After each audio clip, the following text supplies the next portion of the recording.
Manga-Waido. I'm Hayato Murakami. I have a twin brother called Kento. Our mom's fanatical about education, and I grew up being compared with my brother all the time. Unfortunately, I suck at studying. Whatever area of the curriculum, there's no subject I can compete with my talented brother in. Wow, Hayato! You got 70 points on the test? That's terrific! How about I buy you some manga as a reward? Ugh, stop spoiling him. 70 points is not terrific. Huh? 70 points is 20 more than he got last time, isn't it? That seems terrific enough to me. My dad's educational policy was to let us do things we wanted to. He was the complete opposite of my mom. As a result, they argued all the time. Studies aside, me and my brother Kento also attended the same basketball club since elementary school. To be honest, I'm even worse at sports than I am at studying. My brother immediately made it to the regulars, while I've been on the sub bench for years. My twice-weekly practice days were always such a depressing affair. I've loved manga since before I can remember. When I read manga, I feel like I'm entering the world of the story. I'm able to forget anything bad that's going on. I even skip on sleep to read my favorites, which I've read dozens of times. Eventually, when I entered high school, I read the novel adaptation of one of my favorite mangas, and with that, I developed an interest in novels. However, just because I'd started reading books didn't necessarily mean my grades went up. My mom scolded me and told me that instead of reading manga and novels, I should be studying. My dad, on the other hand, Don't tell your mother about this. okay, thanks, would buy me manga in secret, or lend me his own novels. In high school, my brother was the ace of the basketball club. He was showered in attention by those around him, and seemed to have high hopes pinned on his future. As an introvert, it was a feeling I couldn't relate to. As for me, my daily life consisted of the much nerdier pastimes of reading manga and novels. I'm home! Welcome home, Kento. It must have been tough staying so late at basketball club today. I bet you're starving. I made you your favorite pork cutlet. Yeah, I'll go get changed. Is Hayato in his room? Probably. He threw a tantrum when I tried to throw away his old comic books in his room, and now he won't eat his supper. I just don't know what to do with that kid. I could hear every word of their conversation from my room. Who does she think she is, trying to throw away my stuff without asking? To add insult to injury, I was only getting cup noodles. Kento was so busy with basketball club that we almost never spoke. He was probably sick and tired of me as well. Just like in the past, my dad's kindness was the only thing that kept me going. One day, while I was sitting in my room, I could hear the sound of my mom and dad arguing in the living room. I already told you. We're getting Kento a recommendation for the famous basketball college and sending him there. Hayato's useless, so we can just make him look for a job or something. Have you asked them what they want? Kento might have other interests too, you know. And Hayato could still find something he wants to study at college. This lukewarm attitude of yours infuriates me. We don't have to rush things. There are so many possibilities for our children. That's it. I've had it with you burying your head in the sand. I'm done looking after you, and I'm done looking after Hayato. I want a divorce. That's a bit extreme. Divorce? Is she serious? You can take care of that useless child yourself. I'll be happily living with Kento, who has a bright future ahead of him. And that's how I was abandoned by my own mother. But rather than being stuck with her, I was pleased I got to live with my dad, who was kind. I thought I'd probably be happier and could live peacefully if I was with him. Immediately after that, the divorce papers were submitted, and news of the divorce was revealed to me and my brother, as he and my mom were leaving the house. My brother paid a secret visit to my room. Hayato, look after yourself. I'm sorry you always got in such a hard time because of me. Huh? I was left speechless by the first kind words my brother ever said to me. I wanted to inspire you to follow your passions, so I gave it my all with basketball and my studies. But it might have had the opposite effect. Huh? You did that for me? I guess I did. Anyway, give it your best, bro. Kento. With my mom and brother gone, and dad getting home from work late at night, I learned how to do the housework. It took a lot to keep on top of it all alongside going to school, but it was a walk in the park compared to having my mom shout abuse at me. One morning, as I was reading a novel while doing the vacuuming. Hey, Hayato! How about writing a story of your own? Huh? You've read mountains of books since you were a wee boy. I bet you could come up with a really interesting story. Certainly, I had jotted down notes of stories of my own and told them to my dad before.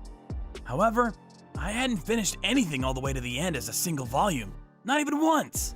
You could even apply for some kind of reward. It'd be a shame not to. Could I do that? There's no harm in trying, right? It's not like a certain someone's here to scold you over it. In elementary school, I wanted to draw and aspire to become a manga artist, but my drawing ability was catastrophically poor. Writing a script, on the other hand, was something I might just have been able to do.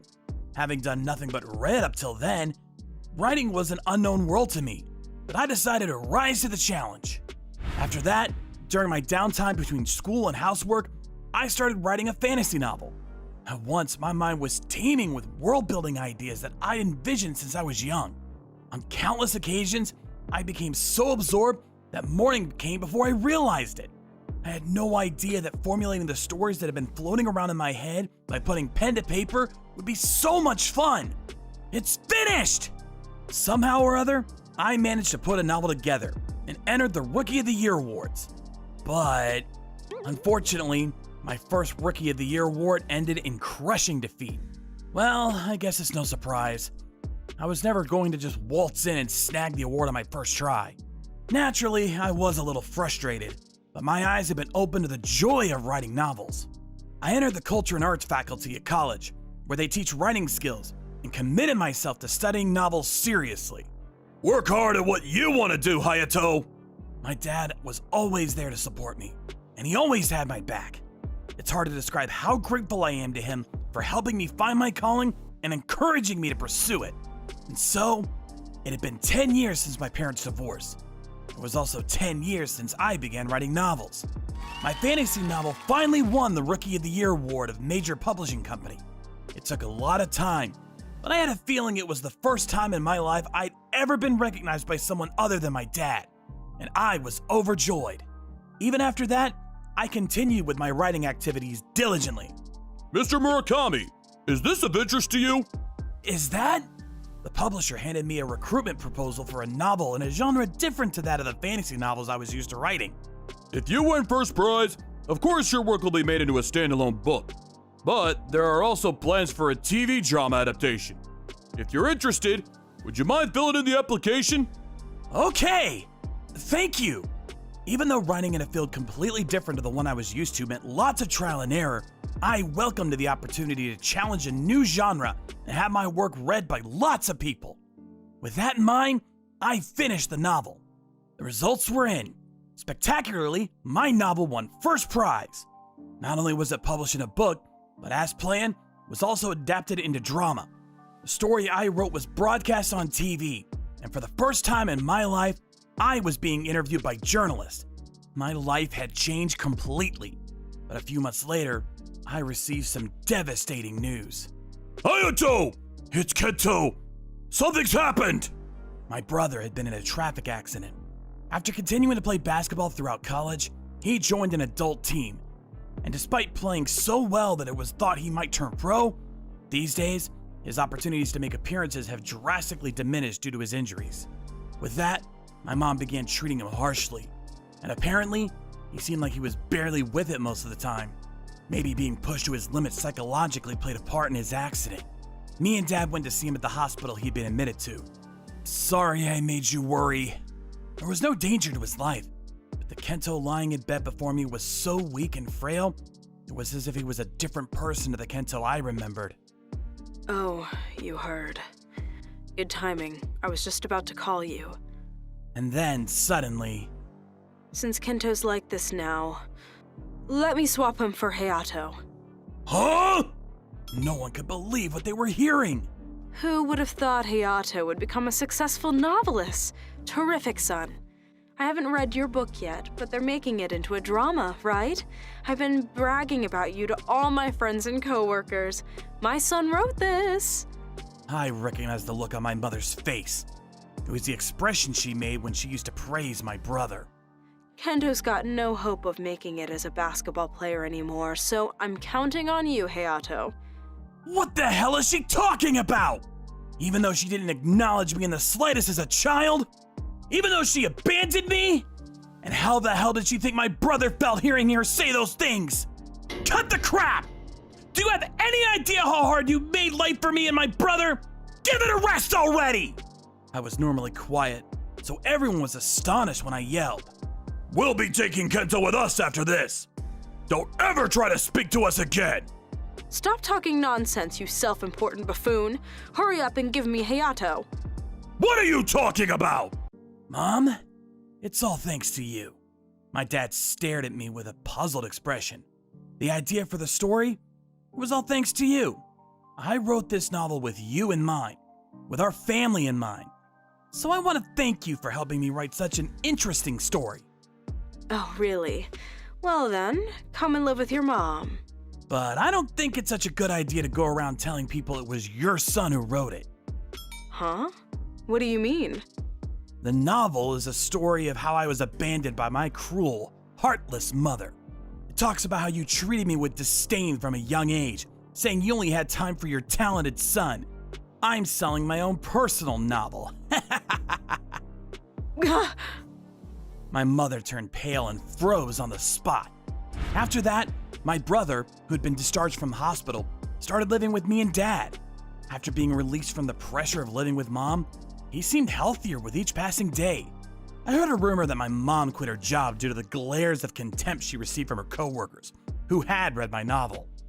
When Kento returned to the house they'd been living in to collect his belongings, it was overflowing with so much rubbish it looked like a junkyard, and the floor was invisible for all the empty beer cans. She really should have read the novel herself before she went off recommending it to people. Well, I guess I am grateful she let everyone around her know that what a toxic parent she is. I want to continue doing my best as a novelist to show my gratitude to my dad, who was always there to support me, and to my brother, who always had my back from the shadows. My name is Harumi Ida. I got a part-time job this year. The job consists of cleaning an office building. A team of roughly 100 of us spent 2 hours first thing in the morning cleaning the offices before they open. Good luck today, guys. My coworkers are housewives and part-timers like me. The only one who works full-time is the manager, Mr. Toyokawa. The rest of us are part-time. Mr. Toyokawa's kind, and my coworkers are all great people too. The only thing I find difficult is coming in at 5 a.m. in the morning, but when I finish, I've got the whole day to myself. And I've always liked cleaning, so I have fun at work every day. But one day... Someone new will be starting here next week. Your jobs will be basically the same, so it'll be fine if you just carry on working like you used to. Mr. Toyokawa was suddenly being transferred away. A week later, a man called Mr. Sumiya arrived. My name's Sumiya, and I'll be your new manager from today. Let's hurry up and get to work. I did my job as usual, and he gave me the final report. But Sumiya inspected the area I'd been cleaning as if he was looking down his nose at it and pointed to a minuscule spot of dirt. Hey! This isn't clean at all, is it? Oh, I'm sorry, I missed that bit. You didn't miss it. Can you really not do a job this simple? I'll be more careful next time. I know you're not clever enough to work a respectable job, but you may as well just quit if you can't even clean up properly. What the hell is this problem? At first, I couldn't believe my ears at the abuse being directed at me. But when I saw him being just as abusive to my coworkers, I soon realized what an awful person he was. What's more, even when speaking to people older than him, his behavior didn't change a bit. You're too slow, Grandma! You don't get the slack just because you're part-time. Pick up the pace! You think you can cut corners because you're on an hourly wage? You're good for nothing! Mrs. Miyaguchi might be the oldest, but she's a better cleaner than anyone. At the worst times, he'd say, "Throw this away," before tossing his gum on the floor in front of us. On top of that, he never helped us clean up, doing nothing but walking around and giving orders. But getting worked up over it wouldn't get me anywhere. I ignored Sumiyama's nasty attitude and somehow managed to continue doing my job. But one day, I accidentally bumped into him with my hip when I was getting up. Ugh! Disgusting! Don't touch me! He spoke to me as if I was dirt. I'm certain that to him, us cleaners really were no different than dirt. When I thought more about it, I became so frustrated I could hardly bear it anymore. Of course, it wasn't just me. The other part-timers were overwhelmed with stress too. Eventually, one day, an incident occurred. You've got no right to treat me like that! What's this? A part-time simpleton at the bottom of the pecking order thinks he can talk back to me? A full-time employee? What does being full-time have to do with anything? We're all working together here! You think I, a KO University graduate, am working with the likes of a part-timer like you? I'm here to manage you incompetent bottom feeders! If you don't like it, there's the door! As Sumiya said that, he grabbed a rubbish bag and threw it at him, covering the floor with trash. Clean up! I'm going for a smoke. The young man was so angry he ended up quitting his job. It's only natural that people would leave if they continued to be treated that way. Others continued to quit after that too, but no matter how many people left, Sumiya didn't seem to think anything of it. I'm gonna quit too after I've saved up a bit of money. It happened just as I was considering leaving myself. They appeared. The new guys are here. Teach them what to do. Sumiya brought along 4 young men as new part-timers. I'm Endo. It's a pleasure to be here. Thanks for having me. Nice to meet you. Are they university students? These guys will probably end up quitting before too long, too. That was my first impression of them, but that impression changed almost immediately. First, we can clean this area from the window side. Why is that? We open the windows for ventilation, so any dirt would get blown back in by the wind. I see. That's efficient. They quickly got the hang of the job, understanding everything I taught them straight away, and carried out their work with efficiency. Not only that, but with them being young men, they made swift work of carrying away the heavy rubbish bags. This is tough, huh? It's surprising how much strength you need. Yeah, I'm a bit more toned up thanks to this job. We don't get to work out much due to studying so much at university, so it's just right for us. Yeah, I even put on some weight recently. Apparently, they were university students and would only be working here part-time while they were on their summer break. We hit it off from the get-go. I think you probably already noticed, but be careful around Mr. Sumiyama, okay? I told them out of concern, but I was certain Endo and the others had already realized. I think you're right. I heard him call someone a bottom dweller earlier. Even though cleaning's an important job. I know, right? I really hate people like that. I thought the 4 of them really were amazing, but why would a group of bright, intelligent young guys be doing an early morning cleaning job? Seems like they could easily be doing something with a better wage, like private school teaching. Such questions did cross my mind, but I decided not to dwell on them, because it wasn't my place to pry into their private affairs.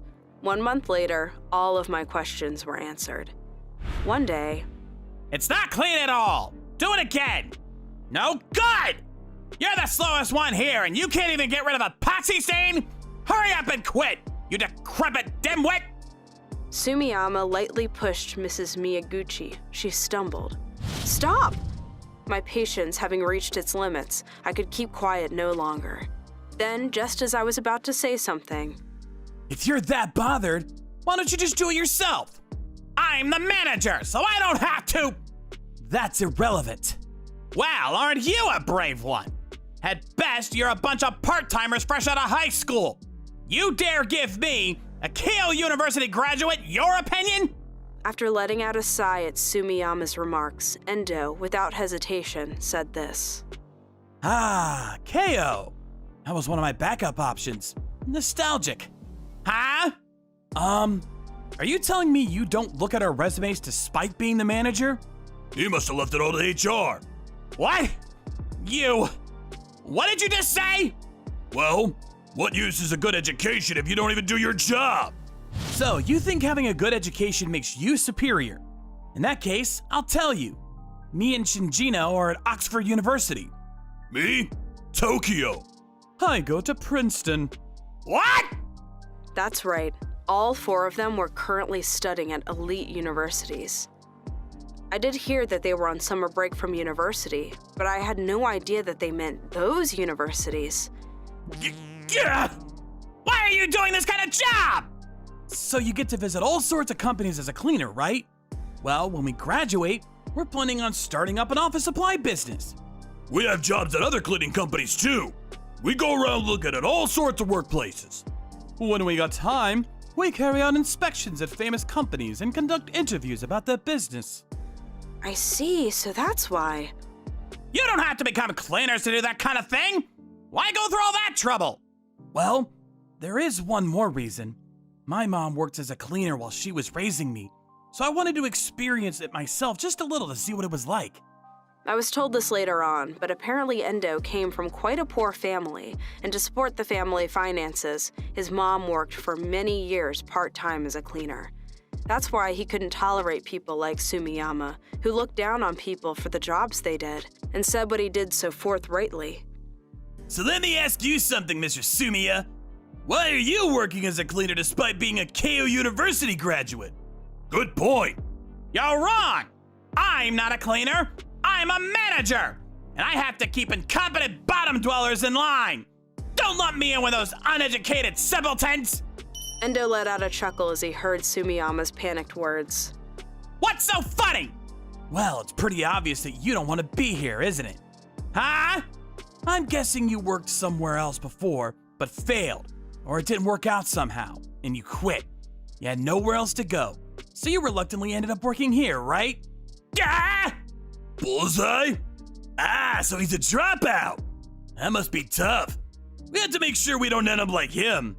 He's a great example of what not to do. You! Sumiyama began to shout, but the next words never came, and he stormed out of the office with a bright red face. With that, Endo and the others who went to elite universities had completely destroyed Sumiyama's image as someone who asserted his superiority over others with his academic credentials. What happened next was just as amusing. During the following days, the other part-timers started making fun of him behind his back, saying he got what he deserved. He boasted of how he was going to transfer to a major company, but he actually ended up quitting. Despite the fact he could only find work at a small company, apparently he was boasting about his education there too, and he got fired after starting a physical confrontation with a coworker. Eventually, he went back home to live with his family in the countryside, utterly dejected. How do I know all of this, you ask? Because Sumiyama's predecessor, Mr. Toyokawa, came back and told us everything. It appears my successor caused you some problems. As a member of this company, I offer my apologies. I'm really sorry. Now we can all start working in good spirits again. With Mr. Toyokawa back, our workplace is just like it was before. Endo and the others left just a little while ago after working their vacation as they'd intended. Good luck at university. Thanks for everything. Can I ask you one last thing? Sure. What kind of company are you gonna start? I'm a bit embarrassed that I spoke so boldly about it in front of Sumiya. The truth is, we haven't been able to make a concrete decision on what field to go into yet. We were so disgusted with him that we might have overstated things a bit. Oh, I see. You guys were really cool, though. After talking so big in front of everyone like that earlier, I want to build a cleaning company where everyone cleans up proactively, irrespective of position, be they company president or manager. You're totally welcome to one. And so, the four young men went back to university. I wonder what kind of company they'll build, what kind of successes they'll achieve. I can't wait to see where they go from here. My name's Kota Takagi. I'm currently working as a self-employed insurance salesman. I'm the lord of my own castle. I may not receive any outside support, but that also means I don't have to put up with any interference. To be honest, I'm making a lot more money since going independent. But it wasn't always plain sailing.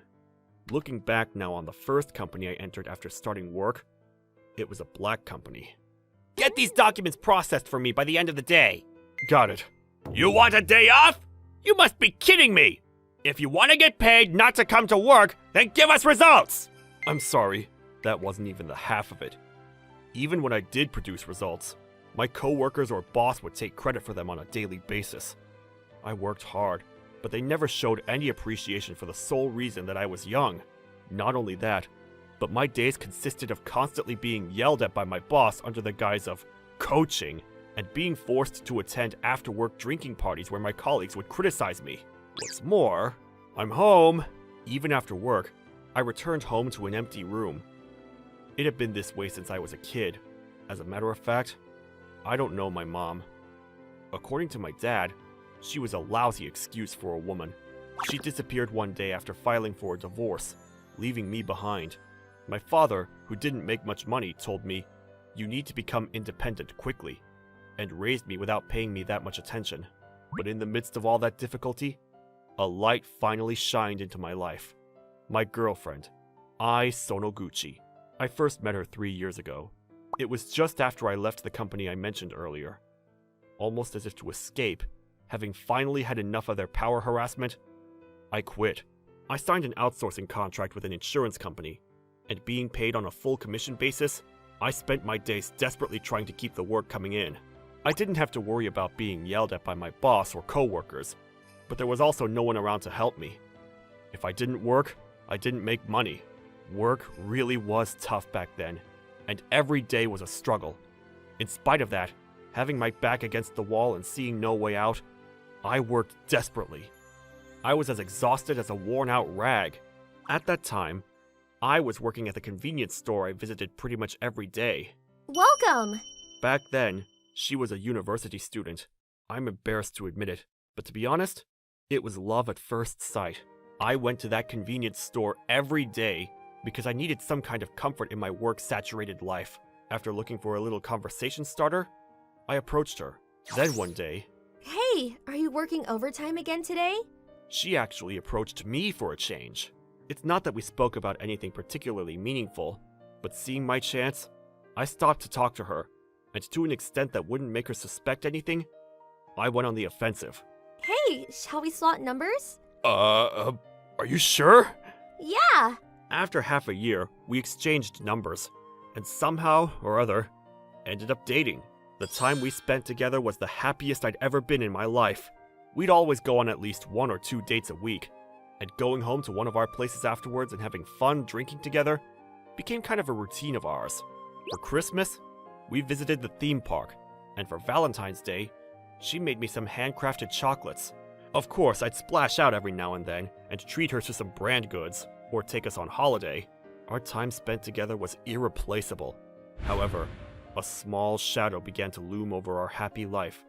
Looking back on it now, it must have been about a year ago. It's my day off tomorrow. Want to come and stay over at my place?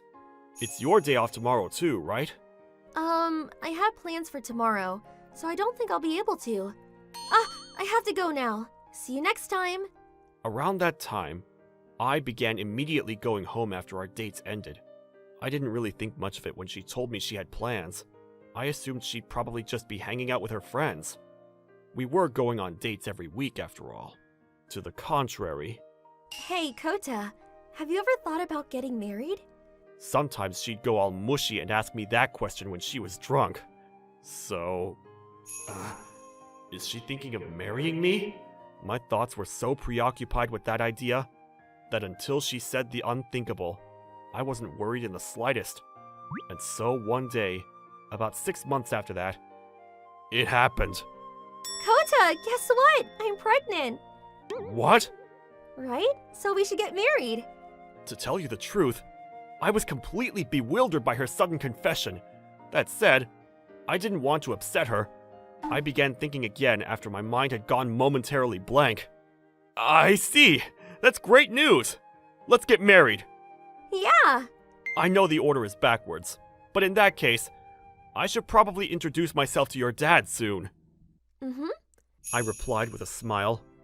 At the time, it was the only answer I was able to give. After that, I began coming over to my place more than ever. Well, Kota, how does it feel knowing you're gonna be a dad? To be honest, it doesn't feel real yet. I guess that's just how it is, huh? So, where shall we hold the wedding? Do you have any kind of ideal location in mind? I always seemed so excited about it. Before long, I went to her place to meet her dad. Her thoughts were probably filled with dreams about our future together. But I soon learned that the two of us would never be happy together again. And so came the day. We arrived at Ai's house, but from the offset, I was met with, "So then, Ai tells me that you're not employed with any company. You've got some nerve to think a man like you can marry my precious daughter." Disapproving remarks from her dad, who was planted in his seat.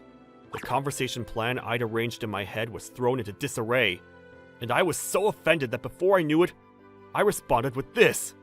"It's true. I'm not employed anywhere as a regular employee, but that doesn't mean I don't work. I earn more than most people.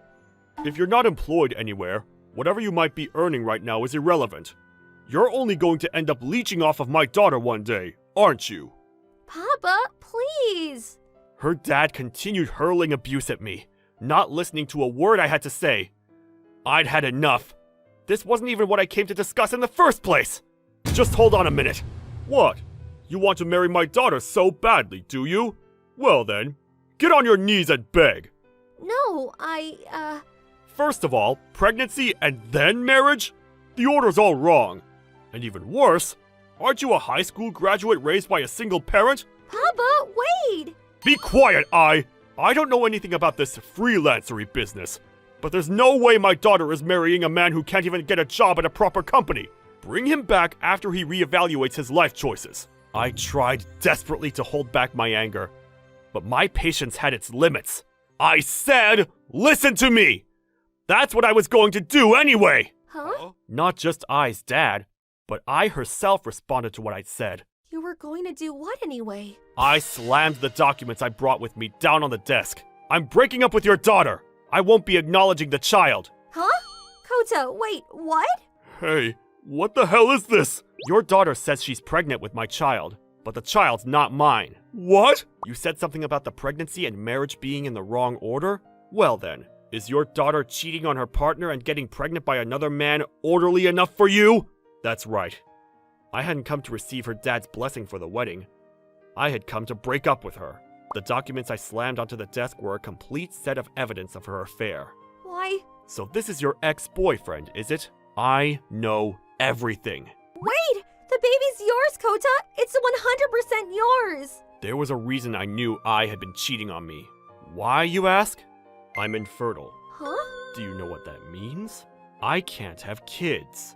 Ever since the day she told me she was pregnant, I suspected she was having an affair. About half a year ago, when I started hinting at marriage, I went for a preconception health check. It was discovered that I had a condition called oligospermia, which meant that save for artificial insemination, it was almost impossible for me to conceive children. The diagnosis did shock me to some extent, but I lacked the courage to talk about it. I was still young, and I planned on telling her later on if we ever started discussing marriage. That was my thinking at the time. But Ai told me she was pregnant. Just because the possibility was extremely small didn't mean it was impossible. I wanted to believe the kid was mine. However, when I started thinking about the actual probability of this happening, I knew it couldn't be. I lost control of my work, and my life fell apart. That's why I hired a private investigator. You mean you suspected me from the beginning? No. I hired the investigator because I wanted to believe you. I would have married her without hesitation if I could just clear my mind of the doubts that were plaguing me, if I knew nothing suspicious was going on. I hired the investigator because that's how I felt, but my fears came true. She'd made up with her ex-boyfriend over a year ago, and they'd been meeting up in secret 2 or 3 times a week.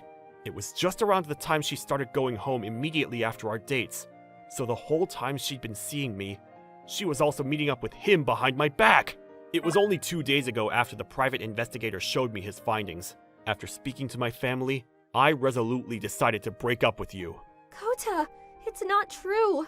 Also, the investigator established that she suggested we get married despite knowing the baby wasn't mine. I'm dumb after all, so I'd make a perfect walking wallet. Explain yourself! Well then, me or your daughter? Who's the more respectable human being?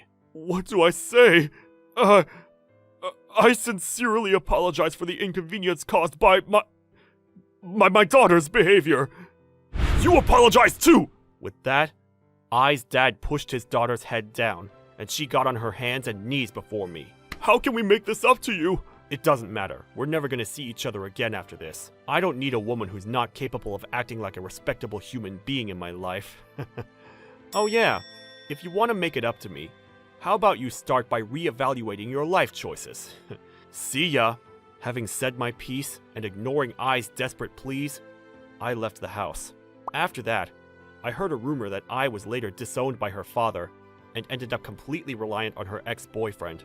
Everything seemed fine until she proposed to him and they began discussing marriage. But apparently, he pulled a vanishing act on her as soon as he got his hands on the wedding fund. By then, it was too late for her to get an abortion, and she ended up becoming a single mother. Her savings hit rock bottom after her wedding fund was stolen. And I heard she leaves the baby with her mom these days while working day and night to bring in the money to raise it. But part of me thought she deserved even worse. Even then, it still wouldn't make up for what she did. I'd received quite a shock myself. Not only did I find out that I was suffering from male infertility, but I was betrayed by the person I loved most in the world. If I do meet the right woman someday, I want to begin the relationship by being honest about my infertility from the start. I may be deficient in one area, but I understand that as a human being, there are certain values that you should abide by. Until that day, I have work to do. My name is Takehisa Fujiyama. My hobbies are reading and watching movies. I'm an ordinary office worker who dreams of marrying Hanuka, my girlfriend since college. But my coworker is a little out of the ordinary. His name is Masao Minamida. Minamida is most proud of graduating from a prestigious university and coming from a wealthy family. He's been boasting about that since I first joined the company. Where do you want to eat lunch? How about here? What? This place is a chain restaurant. I've never seen a restaurant this poor. My parents told me I'd get a stomachache if I ate at a place like this. Well, it's pretty good though. I don't have a cheap tongue like yours. Whoa! How about a place like that over there? What? I'm not going to a fancy restaurant from noon. If you want to go, you're on your own. Fine. I've been surrounded by people with the same level of wealth, so it's really hard to know how to deal with poor guys like you. After rubbing me the wrong way, Minamida headed off to the high-end restaurant alone. When he returned after his lunch break, it was pretty good. I was annoyed when he flashed a receipt with a 5,000 yen bill as if he was showing off. I don't want to associate myself with this guy, but since he's the only other person in the department, we tend to spend time together. Whenever he made a snobby remark, I wanted to talk back and even had the urge of hitting him from time to time. I'm a working man now. I held my tongue and kept it in. I didn't want to make a scene and have my boss think I was a troublesome newcomer. Despite these feelings, Minamida kept bragging to me about how he was rich. What are you going to do for the holidays? I'm planning to go to a vacation home in Hokkaido with my family. Nothing. I'm just going to relax at home. What? Seriously? Can't even go on a trip during the holidays? I guess that's what poor people do. Poor guy. I blatantly kept avoiding him, but he keeps coming up to me and nagging me. I guess he wasn't happy how superiors trusted me as I was able to do more work than him. On a different day, I heard your parents live in a rented apartment. Is that true? Huh? Yeah. What? Your parents are in their 50s or something, right? How can they handle a rental apartment at that age? My parents could buy a house, but they don't since they get transferred pretty often. Don't talk to me like that. I've never lived in a rental apartment before, so I don't know what it's like. Invite me over sometime. You've got to be kidding. What? It's probably as shabby as a doghouse, isn't it? Just take a picture and show me. Absolutely not. Stop talking and get to work. Our superior, who has a reputation for being the strictest in the department, scolded Minamida, saying, "Stop wasting your time talking and concentrate on your work." I felt a little better. But of course, he wasn't the kind of guy who let something like this get the better of him. After that, Minamita intercepted my work and made strange appeals to our boss. He also spread a rumor about me in the department that had no basis. I guess it's his way of getting back at me. My bosses and superiors knew how I could work, so there was no one who would listen to what Minamita had to say. And before we knew it, we were in our second year of entering the workforce. I took this opportunity to propose to my girlfriend Hanukkah because I wanted to start a family with kids at an early age. I thought it was a little too soon, but... I'm really happy. Me too. She said yes, and I reported that to my boss feeling heavenly. Oh, is that right? Congratulations. Invite me to the wedding. Thank you. Of course we will. It was Minamita who was listening to this exchange with his ears spread wide open. After I finished reporting to my boss, he came up to me as fast as he could and grabbed me by the arm. What are you talking about? Marriage? Who? Me. Are you serious? What? A guy like you had a girlfriend? Unbelievable. She's an ugly, uneducated girl anyway, right? Don't make assumptions. She's quite pretty if I do say so myself. She's a graduate of the prestigious Mawa Women's University. That's a lie, right? Oh yeah, you better invite me to the wedding too. I love to see your wife. The way he said it pissed me off. I was planning to invite my boss's superiors, so if I left Minamita out, it wouldn't make a bad impression on me. I had no choice but to extend the invitation to Minamita as well. And on the day of the wedding... Seriously, a poor guy like you with such a beautiful woman? No way. Minamita's face turned pale. My wife Hanukkah was just as beautiful as I said she was. To the stunned Minamita during the candle lighting, "See? She's beautiful like I said, right?" I said while smiling. Damn it! Why? He was deeply frustrated, and after that, Minamita didn't get involved with me anymore. I felt so good. But the peace did not last long. 6 months after the marriage, Minamita approached me with a proud look on his face. Hanukkah has a cute little mole on her collarbone, doesn't she? What? Did you? No way. That's right. I got Hanukkah. No. She even said, "You're much nicer than Takahisa. I love you." You're done for. Break up with Hanukkah. I'm gonna marry Hanukkah. He showed me a photo of him and my wife Hanukkah in bed. Are you serious? We're in love. A poor man like you doesn't deserve a beautiful woman like Hanukkah in the first place. If you understand, get divorced and give her to me. I found out later that Minamita had apparently courted Hanukkah through social media and met with her behind my back. I noticed Minamita and Hanukkah being unusually close at the company's sponsored barbecue. I guess that's what this was all about. And so Hanukkah and I got divorced. Minamita and Hanukkah moved in together and got engaged soon after. Everyone in the company who knew what was going on was sympathetic to me and gave Minamita the cold shoulder. Minamita, however, was happy to be living with the beautiful Hanukkah and didn't seem to mind the stares at all. After that, Minamita was transferred and we stopped seeing each other. But one day, about half a year later, to my surprise, Minamita went out of his way to meet me in front of the company office. Fujiyama! Oh, Fujiyama! It's so good to see you. I have a favor to ask you. What? Who the hell do you think you are showing in front of me? I have no business with you. He clutched at me as I said that. Please, it's Hanukkah. Let me return her. What? Return? What do you mean? Are you divorcing her? Yeah, I've had enough of that woman. Please, just marry her again and let me be. What are you talking about all of a sudden? You're the one who took her because you liked her, right? You're the one who told me to get a divorce. You went that far. You need to take responsibility. But that woman, Hanukkah, although she is one crazy woman. I grinned, and Minamita slumped down in despair. What? You gave that woman knowingly? I only found out about her proclivities after we got married, and her gambling habit. When we were together, she hid it under the covers. Well, I'm just glad you took her in. That's right. I didn't know Hanukkah was an insane woman until after we got married. On our honeymoon, she laid out toys I'd never seen before and asked me, "Which one do you like?"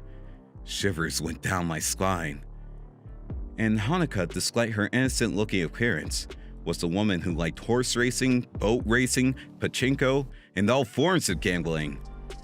She was the kind of person who would withdraw my savings without permission, spend it like warm water, and then ask for more because she didn't have enough. Thank God you took her before my savings ran out. If you knew, you should have told me. Why didn't you tell me, you coward? I think it's more cowardly to take someone else's wife, don't you? Anyways, I'm not accepting returns, so do whatever you like. See ya. Wait a second!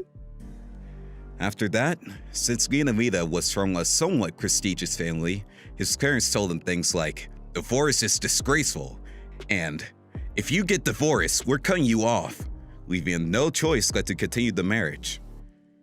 He tried desperately to convince Hanukkah to stop gambling, but You're the one that said, if you marry me, I'll let you spend as much money as you want.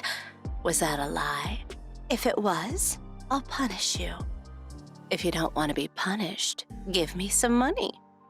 just like that, she came at him with a smile, bussing the toys around in the evening and kept draining him of his money. On top of that, Hanukkah even borrowed money behind his back. I can't keep up with the repayments with this company's salary. Miyamita resigned from the company, a colleague from his old department told me. I heard a rumor that Miyamita was lured by the high salary and ended up getting a job at a company that was rumored to be shady. A few months later, I happened to see Miyamita on the street, but he was a shadow of his former self. Fujiyama, long time no see. I need to borrow some money. Why would I do that? Have fun with your life. Don't say that. We're guys who both fell in love with the same girl, right? You're quite the character, aren't you? My feelings for Hanukkah were real, but you just took what was mine, didn't you? Don't you ever show your face in front of me again. It felt real good when I left and slumped. Miyamita, I really appreciate you for taking Hanukkah away from me. I don't seem to have a good eye for women, so I'm going to enjoy my single life to the fullest. My name's Yayoi Takahashi. I'm just your average housewife. I had a lot more free time on my hands when my kids entered junior high. So a little while ago, I started working part-time at a neighborhood supermarket. Welcome! I had experience working in customer service from when I was young, and I got along well with all my coworkers, so I passed my days busily and didn't particularly have any problems. However, there was one thing that surprised me when I started working there: shoplifting. I didn't realize back when I was only visiting the store as a customer, but when I became a staff member, I was astonished by how frequent it was. Due to the fact that not everyone who does it gets caught, we're most likely losing items every day. On a good day, there'll be a few cases. On a bad day, over a dozen. On some days, we lose up to hundreds of dollars. Not again. Our inventory numbers don't add up. So lamented the Brian, the manager. The stolen items, if they were cheap, might be candy, bread, magazines, or tin foods. If they were expensive, makeup, alcohol, clothes, or pet food.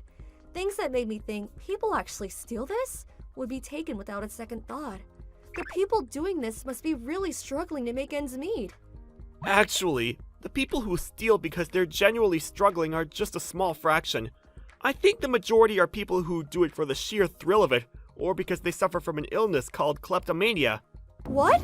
Shoplifting's an illness? I think it's a kind of addiction. Even still, that doesn't mean we can let them get away with it. I think it might be time to just accept it and make the call. With a sigh, Brian picked up the phone. Next week, she arrived, a regular middle-aged woman of the sort you'd find anywhere. When I was wondering what on earth she was going to do for us, the manager explained to me and it all made sense. This is Mrs. Ota. She's a plainclothes store detective. She'll be working here starting today. Everyone, please tell her everything you can about our supermarket. Plain clothes detective? They're on TV all the time. You must have seen Plainclothes Chronicles, right? Mrs. Ota seemed very polite and courteous and greeted me with a deep bow. My name's Ota. I have been working as a store detective for 8 years. It's a pleasure to meet you. I'm going to do everything I can to be of help to you at this supermarket. She seems like a nice person with a calm demeanor. But if anything, at a glance, she just looks like a petite housewife. If push came to shove, I had a feeling I couldn't rely on her. Can this kind of person really catch shoplifters? I did feel a little uncertainty, but I soon came to understand Mrs. Ota's true abilities. There's a product that hasn't been paid for in your bag, isn't there? No way! Would you mind coming with me? I'd like to talk to you in here. You can't escape. Come with me. Let me go! Where does that power come from with such a skinny arm? Mrs. Ota wrapped her arm around the shoplifters and led her into the office. Mine and Brian's jaws dropped at the sheer amount of foodstuffs we found crammed into the woman's bag. After that, Mrs. Ota continued to round up shoplifters in rapid succession. On busier days, she'd catch up to 5 shoplifters in a single day. The mismatch in revenue and inventory numbers balanced out significantly, and me, the manager, and the other staff were all really pleased. But it seemed there were some members of staff who didn't find Mrs. Ota so agreeable. After that, I was in such a rush I ignored the traffic lights, but some cops in a patrol car saw it and pulled me over. Oh no, that's so annoying. I see no harm in doing it every now and then. Letting your guard down even slightly could lead to an accident. You should do what the police told you. Ugh, Mrs. Serious makes me cringe. Mrs. Ota wasn't just serious while she was working, but while on her breaks too. What's more, she would say things that made people dislike her without hesitation, so the atmosphere would often freeze. She also made comments of the kind you'd expect from a school prefect, such as, "Your break is over, please make your way back to work now, and make sure you respond clearly to ensure that others can hear you." Some people started calling Mrs. Ota, Mrs. Annoying behind her back, and the atmosphere at work became a little uncomfortable. Well, it's not like she's saying anything that's not true, and it was only a handful of the part-timers who found her disagreeable. But the hostile atmosphere loosened up somewhat after a certain incident. One day, Mrs. Ota caught a frail old man stealing a single piece of bread. Usually after catching someone, she left everything to the manager, Brian, and didn't get involved any further, but for some reason, that day, she stopped the manager from phoning the police. Brian, please wait a moment. This man is a regular customer who normally pays for everything. To think he only do this today, and what's more, for a single piece of bread. No doubt there's a reason for this. When the manager spoke to the old man on Mrs. Ota's advice, Actually, apparently, the old man had been living entirely on his pension after having all of his savings stolen in a scam and was completely penniless. His pension dried up after being used to pay the utilities, and in the end, he no longer even had money to spend on food. I didn't plan on stealing anything, but when I saw the food, I couldn't help myself. I'm so sorry. I felt so sorry for the old man as he apologized, clasping his wrinkled hands together as if to pray, that I cried a little. It seems like Brian felt the same. I understand. We can't pretend it didn't happen, but if that's why you did it, well, if you sign a pledge swearing you'll never do it again, we won't report it to the police this time. I have a friend who works for the local council, so if you tell me your address, I'll put a word in for him to pay you a visit to discuss arranging you some support. In times of trouble, please rely on the social services first. I'm so ashamed. I really am sorry. The old man hung his head in shame until he left. When Mrs. Ota escorted the old man to the store entrance, she said, "Please wait here for a moment," and ran back to the shop floor. 3 minutes later, she returned, her hands full of canned foods, ready meals, and rice balls. If it's okay with you, please take these. No, but the money. Don't worry about the money. This is a one-off provisions drop from me to you. To my amazement, Mrs. Ota gave the food, paid for with her own money, to the old man. After thanking her countless times through floods of tears, the old man went home. So she has a nice side too, huh? Yeah, I thought she was just a bossy killjoy, but she's actually all right. With that, the part-timers who disliked Mrs. Ota changed their attitudes a little, and the atmosphere gradually improved. I had hoped we would carry on working peacefully like this, but when it rains, it pours, and so next week, the most outrageous incident happened. That day, Mrs. Ota caught a very loud woman. I told you I didn't steal anything! Then I take it you'll have no problem with me checking what's inside your bag. Fine, but you'll be sorry when you realize you detained me by mistake. I'll be pressing charges against that woman and this store. I sure hope you're ready. The woman arrogantly pointed at Mrs. Ota. She never detained anyone by mistake before. Just as I was thinking, you won't be talking like that for much longer. Nothing.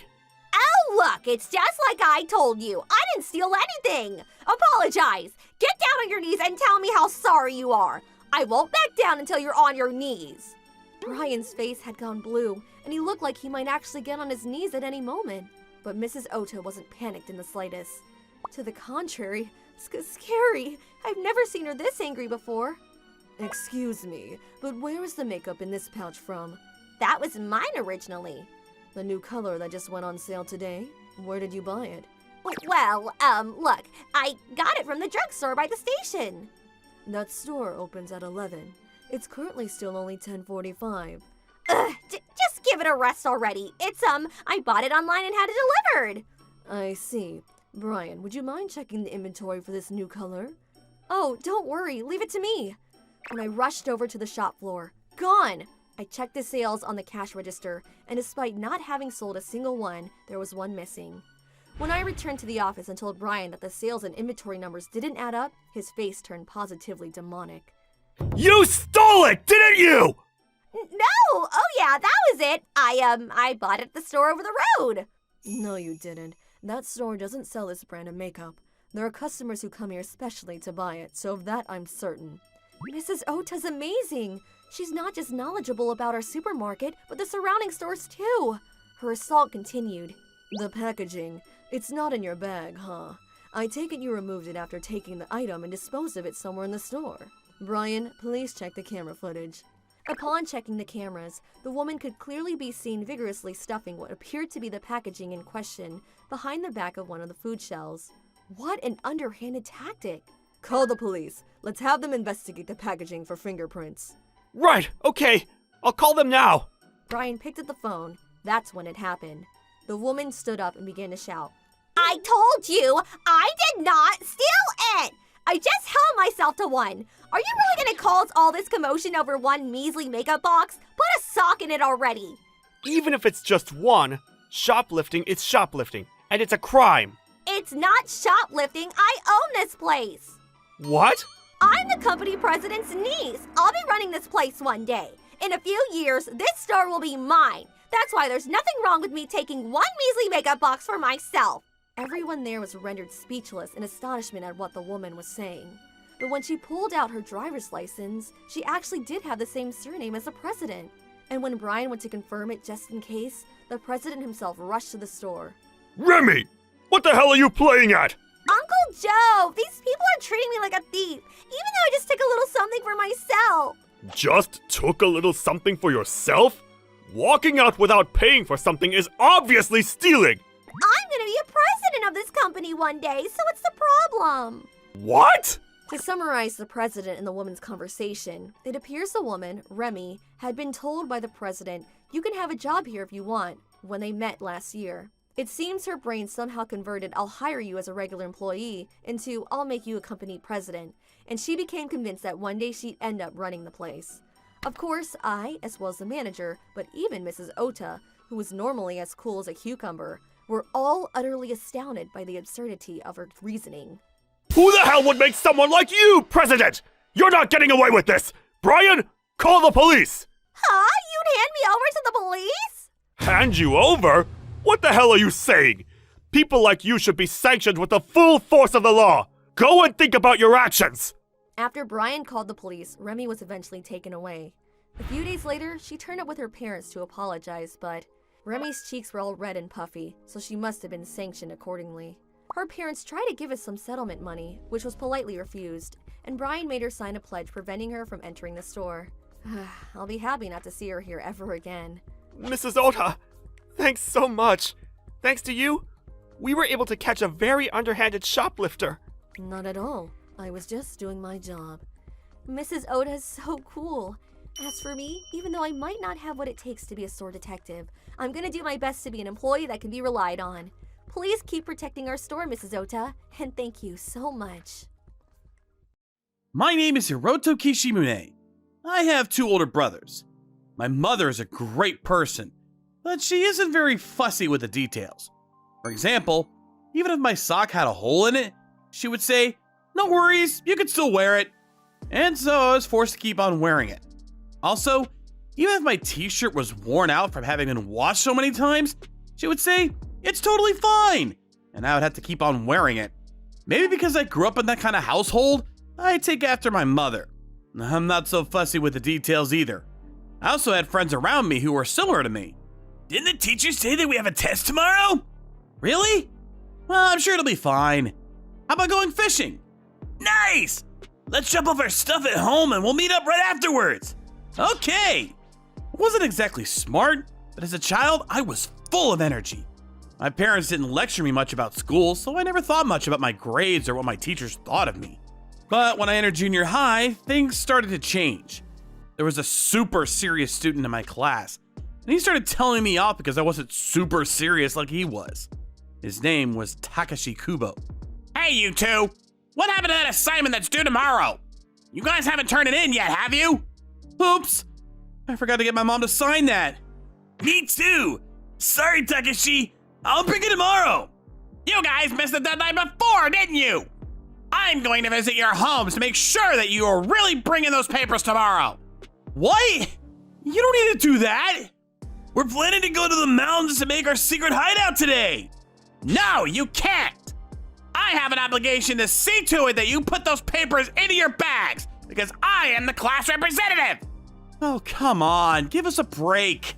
Takashi actually tried to come with us, so we told him that if we forget to bring those papers tomorrow, we will go back home to fetch the papers, we promise. We had to tell him over and over until he finally gave up the idea of coming home with us. Jeez, I can't handle Takashi. He's way too serious. "Yeah, really? I had enough of him."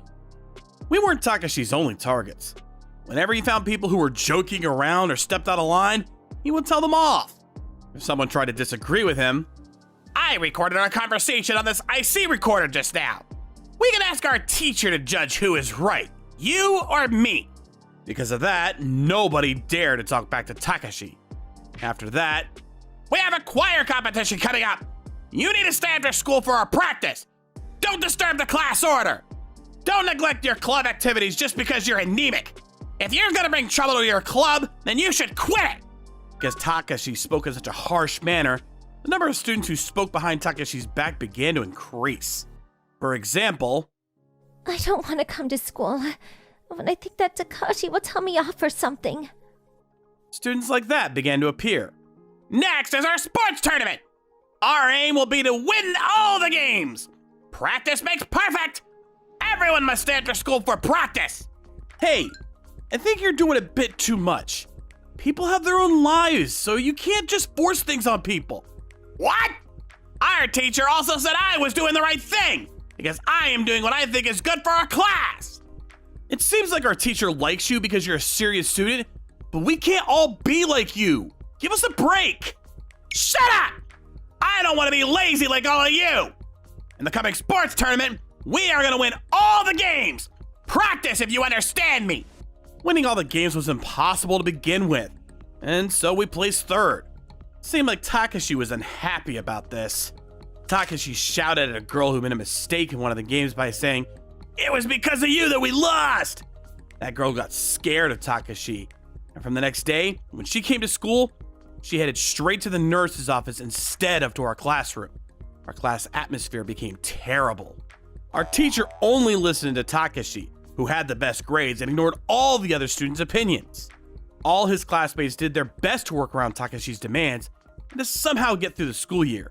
But in the end, our junior high school years were filled with terrible memories. Fortunately, I did not have to meet anyone like Takashi in my high school or in university. At last, I was able to enjoy my student life. Then, I graduated and began working. I'd completely forgotten about Takashi. But then one day, oh no! I met Takashi again. When I was invited to the class reunion party, Takashi was also there. I became a policeman! Oh, really? I regretted that I sat next to him by mistake. Takashi became drunk and put his shoulders on mine. I couldn't escape him, so I pretended to enjoy his company. I am a good policeman. If you do something wrong, I will come find you right away, so be aware. I'll make sure to not let that happen. Huh? Is that your car key? Yeah, that's right. You drove here, but you're drinking? What do you think you're doing? You plan on drinking and driving? I told you that I'm a policeman. I can't pretend to not have seen that. No. I plan to ask my wife to pick me up. She works in a building over there, so we plan to go back home together. You think I believe such a lie? I'll be watching you to make sure that you don't drive. I kept on moving around as much as possible, but Takashi kept his watch on me the whole time. Class reunion party was a disaster for me. I felt really uncomfortable being stared at the whole time. That person. Who was he? He used to be a classmate of mine. He's a bit wacko. He thinks he needs to bring justice to everything. He was watching me the whole time to make sure that I don't drink and drive. I never want to see his face again. I thought from the bottom of my heart that I never want to see him again. But fate is ironic. Turns out that Takashi was working as a policeman in my neighborhood. I saw Takashi every now and then after work or on the weekends.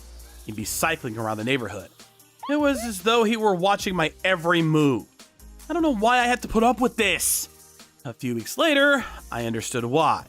When I complained to a friend of mine who was also at the class reunion that I find it annoying that I see Takashi often, he told me this. You know how you got angry with Takashi during junior high? You told him, it's fine to be serious, but there is such a thing as moderation. Apparently, his ex-girlfriend told him the same thing when she broke up with him. He got so annoyed with you because you said the same thing to him.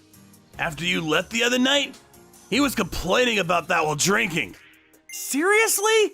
That is totally his problem, not mine. I found all of this idiotic.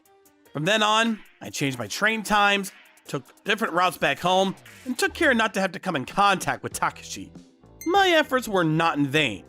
I was able to spend the next few months in peace. But then came the accident. Honey, I think my labor pains have started. What? Okay, I'll get the car ready now. I immediately got in the driver's seat. With my wife in the back seat, we were on our way to the clinic. Stop! I heard a loud voice. A policeman on his bicycle came up next to me while I was waiting for the traffic light to turn green. Takashi? You in the back! You aren't wearing a seatbelt, are you? I saw you! This is a crime! You need to pay the fine! Hey, listen, we're in a hurry now. My wife is having her labor pains and she can't wear a seatbelt. You can see that for yourself. Shut up!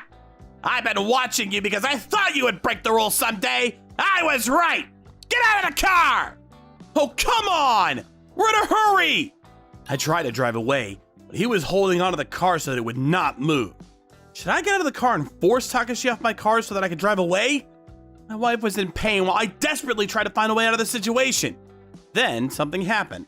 A scary-looking policeman came up behind Takashi. What's going on? Anything wrong? Yes! This woman was not wearing her seatbelt, so I warned them just now. No, you see, I was telling this policeman here my wife is pregnant and her labor pains have started. What? She could barely keep herself in a sitting position. Please, let us go. No! You are under arrest for violating traffic regulations. I was about to tell him to mind his own business, but just then... You! What the hell do you think you're saying? Oh no. Is this guy also a wacko? Don't you know that there are circumstances in which a person cannot wear a seatbelt? Then he or she does not have the obligation to wear it? Her situation exempts her from having to wear it. But don't you even know that? Enough! Get out of their way! This is an order! Ah! Takashi was so scared by his superior, it looked like he was gonna wet his pants. I am so sorry for detaining you. Please go ahead. Safe driving. Yes. Thank you very much. Kubo, you are not fit to be a policeman if you cannot be flexible in emergency situations. Beware! I am very sorry, sir. I wanted to tell him a thing or two, but I pressed on the accelerator and headed to the hospital. After that, my wife gave birth to a beautiful girl. My parents, my wife's parents, and I were all crying from this incredible moment. With my daughter's birth and the chaos that followed it, I had forgotten about Takashi. But then... Hello. We're sorry to disturb you so suddenly. Oh, hello! You're the policeman from that time. I didn't recognize you because you're not wearing your uniform. And why is Takashi here? Two policemen in their plain clothes came by. It was Takashi and his superior from that time. Apparently, Takashi regretted what he had done after being lectured by his superior and had come to pay us an apology. It didn't look like he was feeling sorry for what he'd done. Probably he had to act in this way in front of his boss. He apologized to me in a grudging manner. I apologize for what had happened. I will make sure to instruct him well, so please forgive him.